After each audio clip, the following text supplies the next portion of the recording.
নবীর বিরোধিতা করা যাবে না, কারণ আমার আপনার মায়ার নবী বিশ্ব নবী মুহাম্মদুর রাসূলুল্লাহ সাল্লাল্লাহু আলাইহি সাল্লাম জীবনে অনেক কষ্ট করেছেন। এই আবু জাহেল আমার নবীকে চিনে নাই, আবু লাহাব আমার নবীকে চিনে নাই। আমার নবীকে মারার জন্য অনেক তারা কষ্ট করেছেন, বরং শুধু অনেক প্রোগ্রাম করেছেন, অনেক চেষ্টা করেছেন। বিশ্ব নবী মুহাম্মদুর রাসূলুল্লাহ সাল্লাল্লাহু আলাইহি সাল্লামকে মারতে পারে নাই। কেন মারতে পারে নাই? কারণ আমার নবীর পিছনে একমাত্র আমার আল্লাহ তাআলা ছিলেন। আল্লাহ রসুল হাদিসের মধ্যে বলেন, যারা আমার সুন্নতকে মহব্বত করে, তোমরা যদি আমাকে ভালোবাসতে চাও তাহলে আমার সুন্নতকে তোমরা ভালোবাসো। আমার সুন্নতকে তোমরা যদি ভালোবাসতে পারো তাহলে আমাকেই ভালোবাসলাম। আর আমাকে যদি ভালোবাসো তাহলে আমি ওয়াদা দিলাম তোমাকে নিয়ে আল্লাহর জান্নাতে প্রবেশ করব। সুবহানাল্লাহ। নবীরে ভালোবাসতে হবে, মুখে মুখে বাসলে হবে না, কলব দিয়া বাসতে হবে, কলব দিয়া। নবীর সুন্নত দাড়ি না রেখে যদি বলি আমি নবীরে অনেক ভালোবাসি, তাহলে নবীর সুন্নত আমি ভালোবাসলাম না, ঠিক না? টুপি মাথায় দিয়া বলতে হবে যেন আমি নবীকে ভালোবাসি, কারণ নবীর সুন্নতকে আমি ভালোবাসি। এখন নবীর সুন্নত যদি আমি আঁকড়ে ধরতে পারি, নবীর সুন্নতকে যদি আমি সঠিকভাবে পালন করতে পারি, তাহলে নবী ওয়াদা দিয়েছেন এই উম্মতকে নিয়ে আমি আল্লাহর জান্নাতে প্রবেশ করব। সুবহানাল্লাহ। আরো দুইটা নবী ওয়াদা দিয়েছেন। এক নম্বর হলো, যেই বান্দা নিজের জবানকে হেফাজত করলো। দুই নম্বর হলো, নিজের লজ্জাস্থানকে হেফাজত করলো। এই দুইটা যদি কোনো বান্দা, যদি আমার উম্মত আল্লাহর বান্দা যদি হেফাজত করে, তা আমি নবী ঘোষণা দিলাম এই উম্মতকে নিয়ে আমি জান্নাতে প্রবেশ করব এবং জান্নাতে থাকবো। সুবহানাল্লাহ। কারণ আমার আপনার মায়ার নবী কিন্তু অনেক কষ্ট করছে, অনেক কষ্ট করছে, সাহাবীরা অনেক কষ্ট করেছে।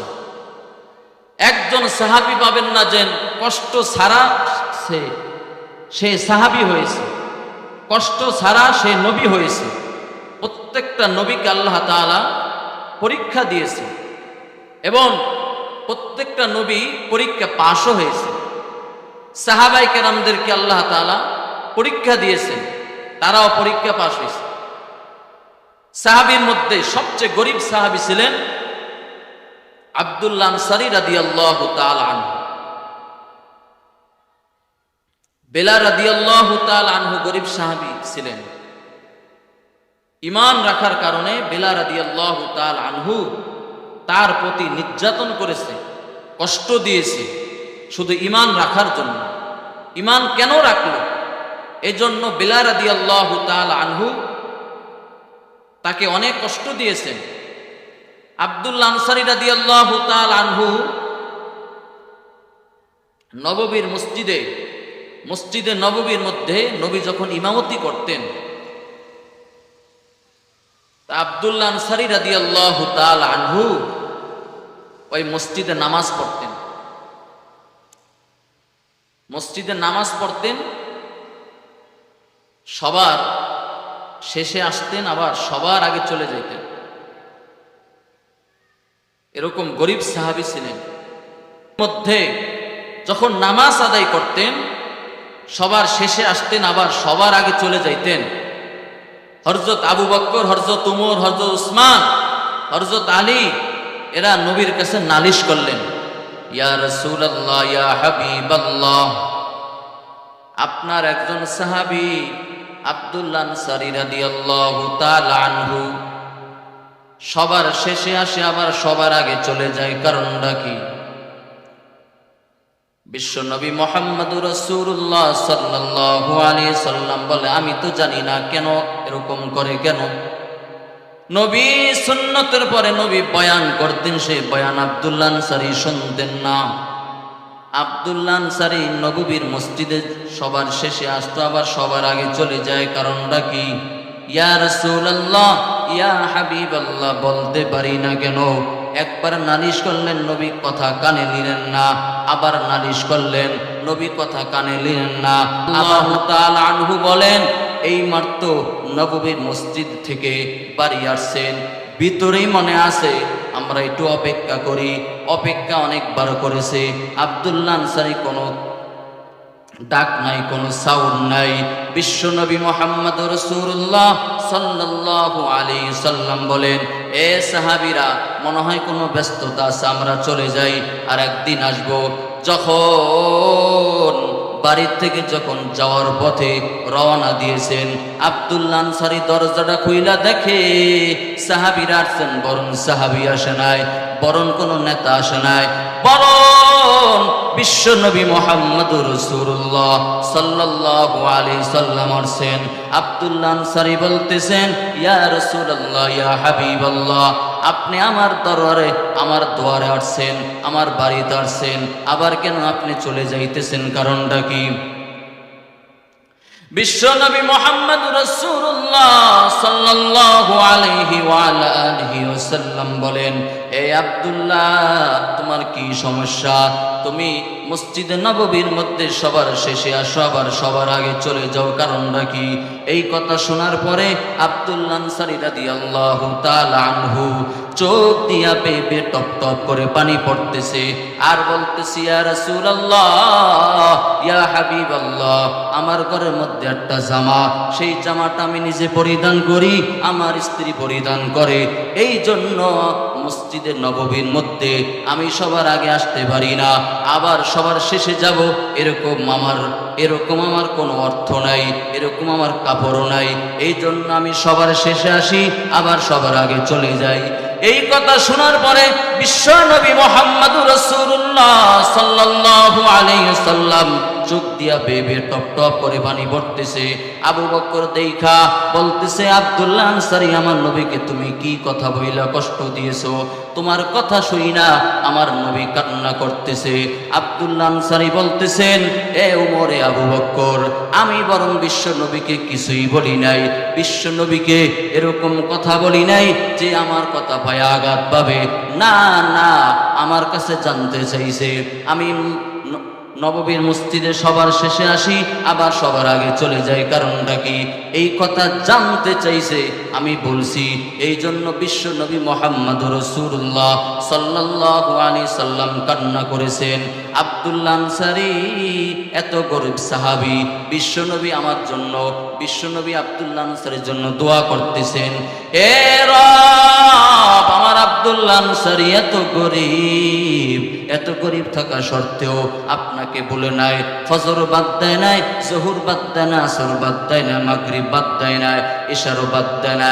ওই উম্মতের আল্লাহর গোলাম, এ নবীর উম্মতের দল, আজকে এখানে যারা অনেকে আছেন, অনেকে ফজর পড়ে নাই, জোহর পড়ে নাই, আসর পড়ে নাই, মাগরিব পড়ে নাই, ইশাও পড়ে নাই, অথচ বয়ানের জন্য পাগল, বয়ান শোনার জন্য পাগল, এত বয়ান, প্রত্যেকটা গ্রামে গ্রামে বয়ান, প্রত্যেকটা জুমার বয়ান, প্রত্যেকটা ইমাম সাহেব বয়ান করে, এরপরও ফজরের সময় লোক পাওয়া যায় না, জোহরের সময় লোক পাওয়া যায় না, আসরের সময় লোক পাওয়া যায় না, এশারের সময় লোক পাওয়া যায় না, কারণটা কি? আল্লাহ তাআলা বলেন, যাকে আমি হেদায়েত দিব সেই হেদায়েত পাবে, আর যাকে আমি হেদায়েত দিব না সেই কখনো হেদায়েত পাবে না। কারণ 13টা বছর আবু জাহেল নবীর চেহারা মিন তাকার পরেও হেদায়েত পায় নাই। হেদায়েত পাইছে নিজরে কম, হেদায়েত পায় নাই।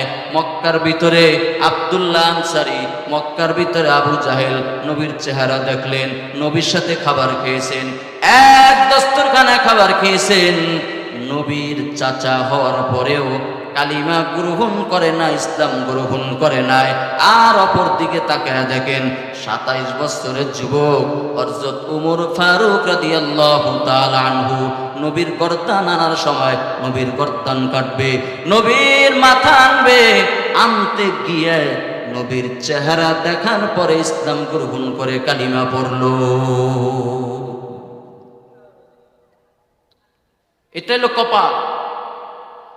আপনারা এখানে আসছেন, আজকে দাইপাড়া এলাকার জন্য একটা রহমত বয়ান শুনবে তারা, এরপরে দেখেন এদিক সেদিক ঘোরাফেরা করতেছে, মনে করে শেষ দিয়ে যাব, প্রধান বক্তা যে আসে তার বয়ান শুনবো। এখন যা কি লাভ? আপনারা যে এখানে আজকে যারা আসছেন, খাওয়ার জন্য আসেন নাই, দুনিয়া পাওয়ার জন্য আসেন নাই, টাকার জন্য আসেন নাই, কোন সম্পদের লোভের জন্য আসেন নাই, একমাত্র আল্লাহ তাআলার জন্য আপনি আসছেন। বিশ্ব নবী অধিক তাকায় দেখে আব্দুল্লাহ আনসারীর ছেলে আছে, দুইটা ছেলে খেজুর গাছে বাঁধা। এটা হলো আব্বা আম্মার জন্য শিক্ষণীয়, আব্বা আম্মার জন্য ওই জিনিসটা বয়ান।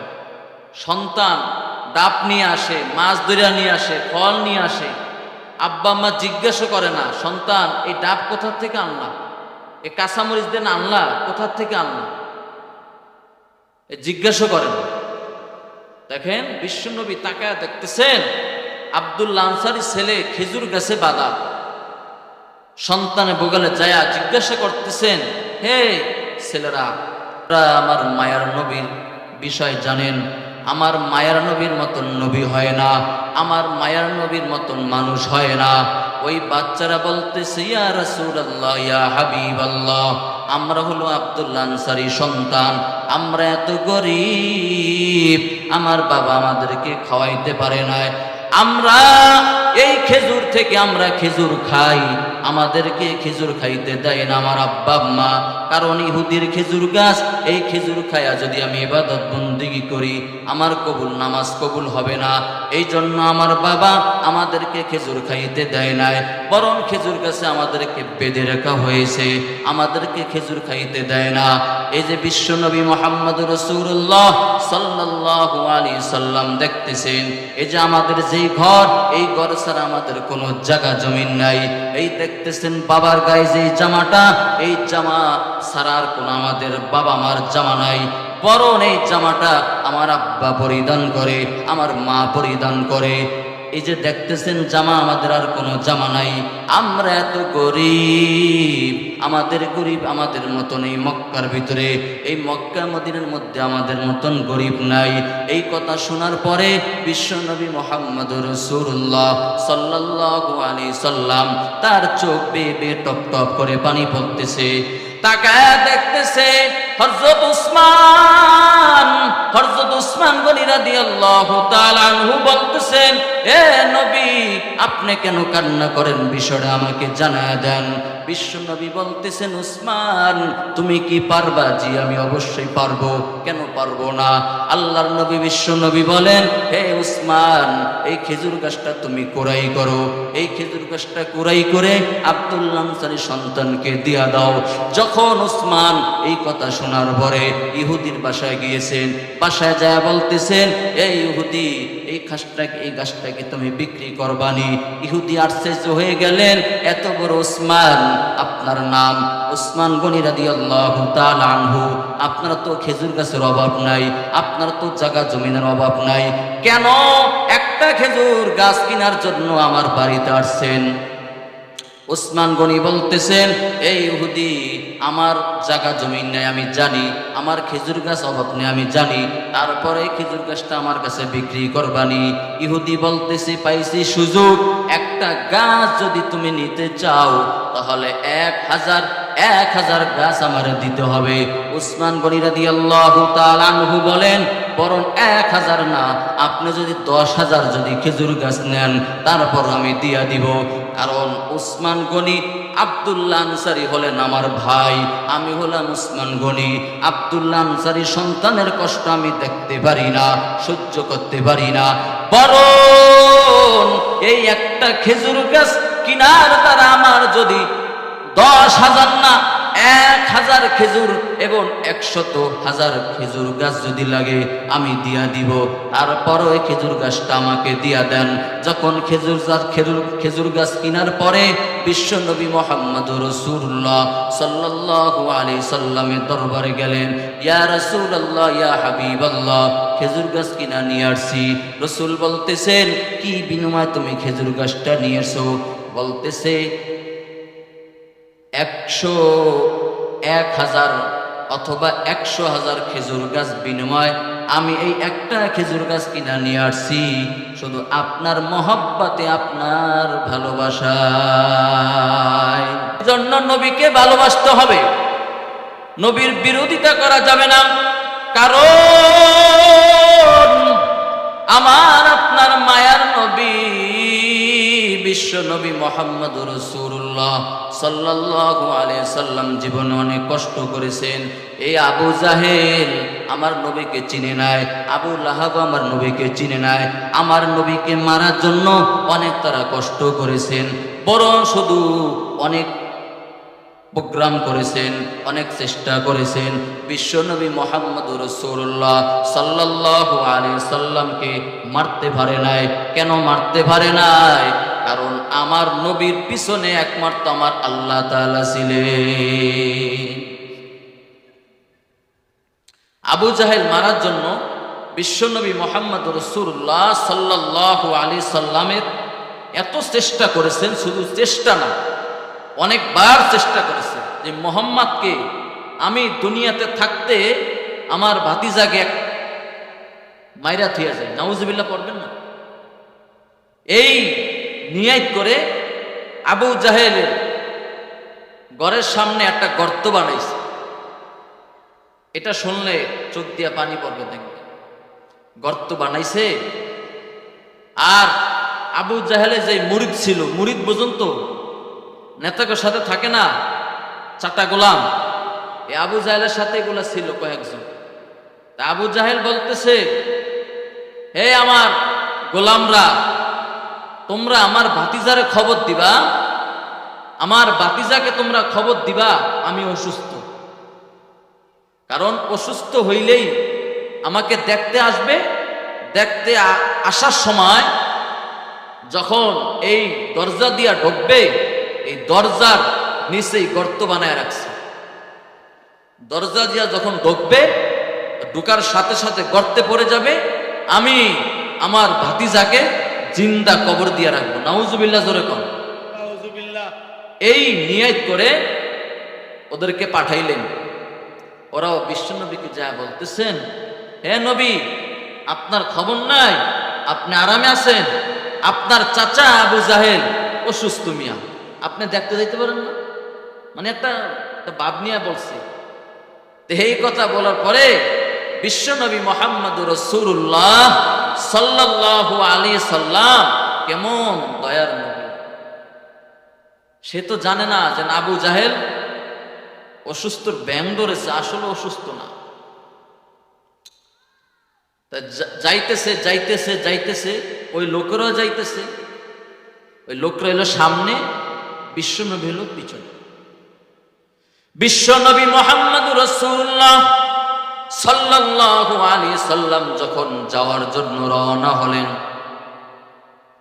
মাঝপথে যাওয়ার পথে আল্লাহ তাআলা জিবরাইলকে পাঠিয়ে দিলেন, জিবরাইল যাও যাও, আমার বন্ধুকে তুমি ফিরিয়ে দাও। আবু জাহেল অসুস্থ না, অসুস্থর ব্যাং ধরেছে, ওকে ফিরিয়ে দাও। কারণ বিশ্বনবী মুহাম্মদুর রাসূলুল্লাহ সাল্লাল্লাহু আলাইহি সাল্লামের ক্ষতি হবে, এটা আল্লাহ তাআলা বরদাস্ত করতে পারেন না, আল্লাহ তাআলা সহ্য করতে পারেন না। এই জন্য জিবরাইল আমিন পাঠিয়ে দিলেন। জিবরাইল আমিন বলতেছেন, ইয়া রাসূলুল্লাহ, ইয়া হাবিবাল্লাহ, আপনার চাচা আবু জাহেল অসুস্থ না, বরং অসুস্থর ব্যাং ধরেছে, আপনি যায়েন না। এই কথা বলার পরে বিশ্বনবী পিছন থেকে আবার ভ্যাগ করেছে, পিছন থেকে আবার চলে যাইতেছে। এবার লোকেরা আবু জাহেলকে বলতেছে, এই নেতা, তুমি কি ঘুমাইতেছো নি? তোমার ভাতিজা তো আজ আসে নাই, মাঝ পথে আইসা আবার পিছনে চলে গেল, কারণটা কি? আবু জাহেল এই কথা শোনার পরে লাফ মাইরা উঠার পরে এমন দৌড় দিয়েছে, সে যেই দরজার সামনে গর্ত বানাইছে, নিজের গর্ত নিজে পইরা গিয়েছেন। এটা হলো কার কুদরত? জোরে বলে কাদরে কুদরত দারি বর কামাল, আনতা রব্বি আনতা হাসবি জুল জালাল, তুহি কাদের জলিলুল্লাহ জাহাদা, বহর হালে তুহি নেরা নিগাহদা। কারণ আমার আপনার মায়ার নবী আলিমুল গায়ব না, আলিমুল গায়বি ওয়াশ শাহাদাতি হুয়ার রহমানুর রহিম।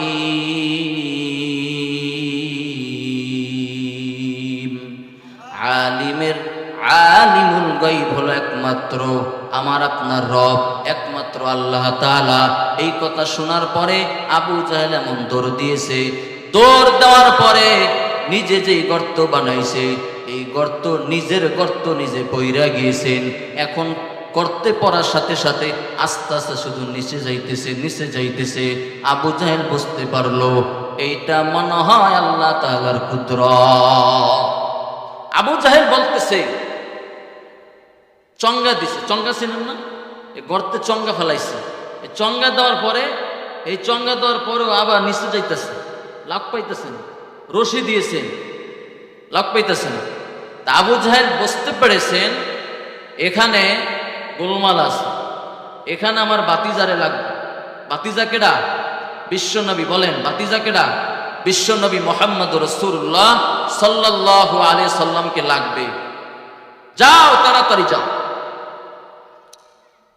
তারা যখন বিশ্বনবীর কাছে এই কথা বললেন, হে নবী, আপনার চাচা গর্তে পড়ে গেছেন,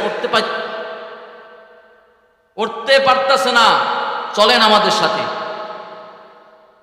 এই কথা শোনার পরে বিশ্বনবী মুহাম্মদুর রাসূলুল্লাহ সাল্লাল্লাহু আলাইহি সাল্লাম যখন গর্তের বোগালে গেলেন, গর্তের বোগালে যায়া যখন বলতেছেন, চাচা